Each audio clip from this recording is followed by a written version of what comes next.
Hello students, आज की class में हम अध्याय 3 है ना, pair of linear equations in two variables है ना, 10th क्लास मैथ्स है ना, इसके इंपॉर्टेंट क्वेश्चन आज की क्लास में हम सोल्व करेंगे है ना। सो स्टार्ट करते हैं। अति लघु उत्तरी प्रश्न, ठीक है।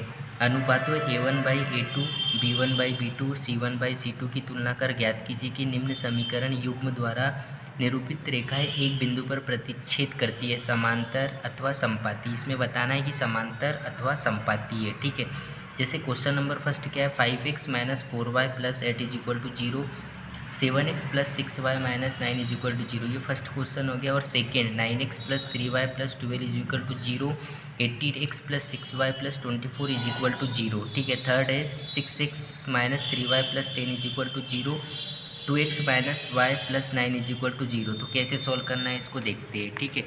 इसमें 3 कंडीशंस आपको याद रखना है, ठीक है।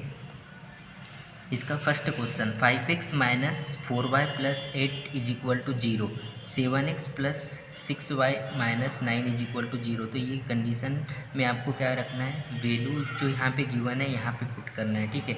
A1/A2, ठीक है। तो A1 की वैल्यू क्या हो गई यहाँ पे 5 और A2 की वैल्यू क्या हो गई 7, ठीक है। B1/B2, B1 की वैल्यू क्या है -4, B2 की वैल्यू क्या है +6। तो -4 एंड +6 रखा is equal to C1/C2, C1 की वैल्यू 8 और C2 की वैल्यू -9, ठीक है। तो क्या होगा 5/7 not equal to -4/6 not equal to 8/-9 not equal to. जब इस ये जो कंडीशन होगी ना, नॉट इक्वल टू तो अतः समीकरण युग्म द्वारा निरूपित रेखाएं एक बिंदु पर प्रतिच्छेद करेगी, ठीक है। ये वाली कंडीशन लगेगी है ना, यहाँ पे लिखना है उसके बाद में है ना। Question number second 9x plus 3y plus 12 is equal to 0, 18x plus 6y plus 24 is equal to 0।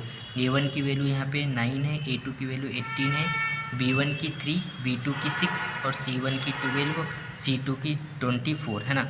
9 से डिवाइड करोगे 18 को 1/2, 3 से 6 को डिवाइड करोगे 1/2, 12 से 24 को डिवाइड करोगे 1/2। अतः समीकरण युग्म द्वारा निरूपित रेखाएं समपाती है ना। तो ये वाली कंडीशन में क्या होगी, जब इक्वल इक्वल आएगी सारी वैल्यू तीनों तो समपाती होगी, ठीक है। थर्ड